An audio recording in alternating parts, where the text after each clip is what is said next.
भर्ती। दिल्ली पुलिस में भर्ती निकल चुकी है, दिल्ली पुलिस एसआई की। अब भर्ती की जो एप्लीकेशन है वो 10/8/2022 से स्टार्ट हो गई है और इसकी लास्ट डेट है 30/8/2022। और मैंने इसके पीडीएफ डिस्क्रिप्शन में डाल दी है, वहाँ से जाकर आप डाउनलोड कर सकते हैं, जिसके माध्यम से आप इस पूरे नोटिफिकेशन को उचित प्रकार से पढ़ पाएंगे। इसमें सब इंस्पेक्टर जीडी, जिसका पे स्केल होता है 35,400 से 1,12,400 रुपये तक। सब इंस्पेक्टर मेल फीमेल इन दिल्ली पुलिस, इसका भी 35,400 से 1,12,400 तक का पे स्केल होता है। अगर मैं इस भर्ती की वैकेंसी की बात करूं तो इसमें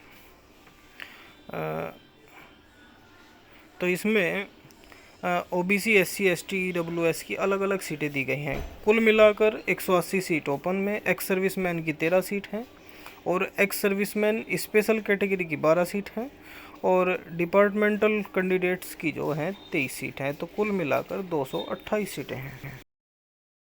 इसी क्रम में अगर मैं आगे बात करूं तो सब इंस्पेक्टर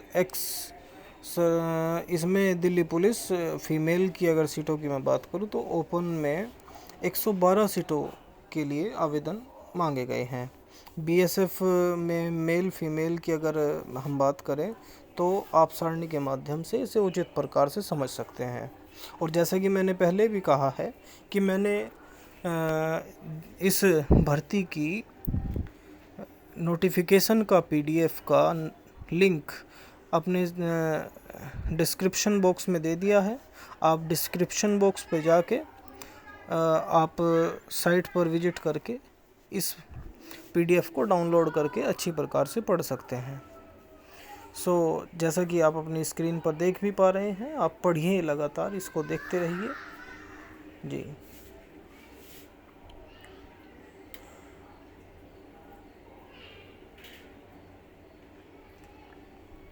आप जिस प्रकार से देख रहे हैं आपकी कंप्यूटर स्क्रीन पर, आपकी मोबाइल स्क्रीन पर, अगर आप YouTube पर हमारी वीडियो देख रहे हैं तो इस प्रकार की वीडियो और भारत में आने वाली नई नई भर्तियों की वैकेंसीज़ की अपडेट पाने के लिए हमारे चैनल को सब्सक्राइब करें और इस वीडियो को ज़्यादा से ज़्यादा शेयर करें, जिससे हम ऐसी वीडियो बनाने के लिए प्रेरित हों। अगर हम इस भर्ती के एज लिमिट के बारे में बात करें तो उम्मीदवार की एज 20 से 25 वर्ष।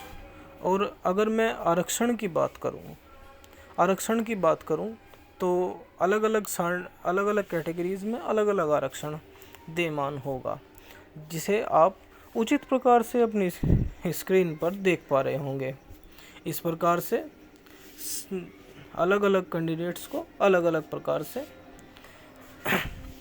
आरक्षण देयमान होगा। सभी जानकारी हम वीडियो के माध्यम से नहीं बता पाएंगे क्योंकि वीडियो इससे ज़्यादा लंबा हो जाएगा। एजुकेशन क्वालिफ़िकेशन की बात करें तो एजुकेशन की अगर हम बात करें तो इसमें बैचलर डिग्री किसी भी स्ट्रीम से हो, चाहे वो किसी भी स्ट्रीम से स्नातक उपाधि हो, वो इस भर्ती में आवेदन के लिए पात्र होगा। आगे अगर हम बात करें तो इसमें ओबीसी का, अगर कोई ओबीसी कैटेगरी का कैंडिडेट है तो ओबीसी का सर्टिफिकेट सेंट्रल का, और अगर कोई एससी कैंडिडेट है तो एससी का सर्टिफिकेट उसको अपने पास में होना चाहिए, जिसे किसी प्रकार से किसी एक उपयुक्त पदाधिकारी ने स्वीकृति दी हो। अगर हम आगे की बात करें तो एप्लीकेशन फ़ीस इसमें 100 रुपये रखी गई है और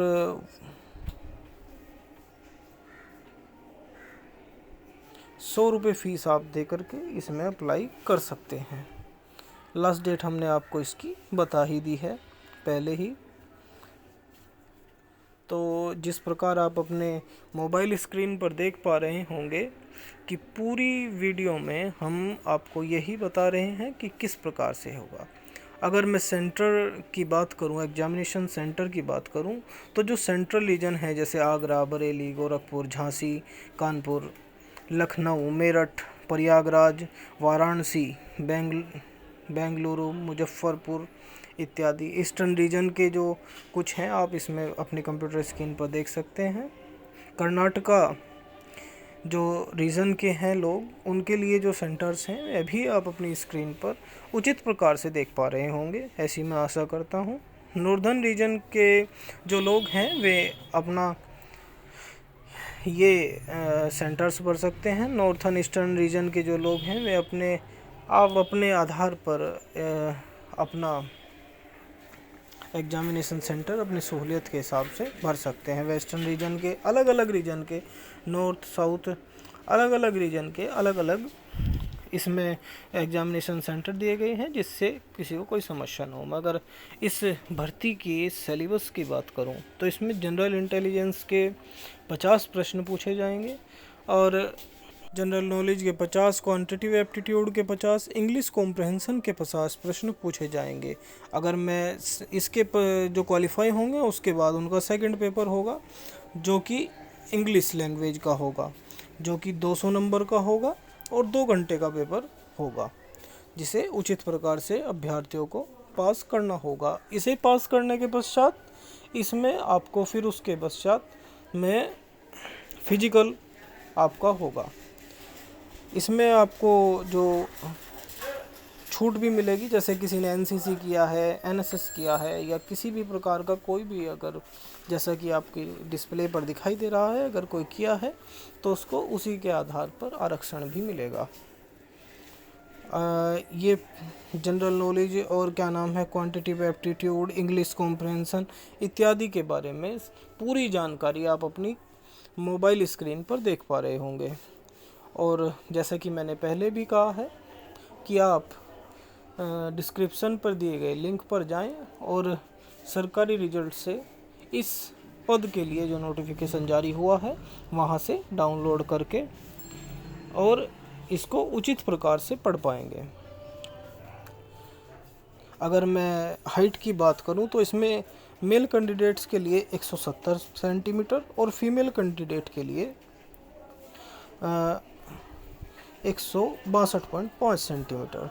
ये अलग अलग स्थिति में अलग अलग कास्ट के लिए थोड़ा अलग अलग है। जैसे एससी के लिए अलग स्थिति है, जो लोग पहाड़ी क्षेत्र से आते हैं उनके लिए अलग हाइट का प्रावधान है, जैसा कि आप अपनी कंप्यूटर स्क्रीन पर उचित प्रकार से देख पाएंगे। अगर मैं मेल कैंडिडेट की बात करूं तो 100 मीटर की रेस होगी जो 16 सेकंड की होगी, 1.5 किलोमीटर की रेस होगी और हाई जंप, लॉन्ग जंप इस तरीके के आपको मेडिकल में सामना करना पड़ेगा।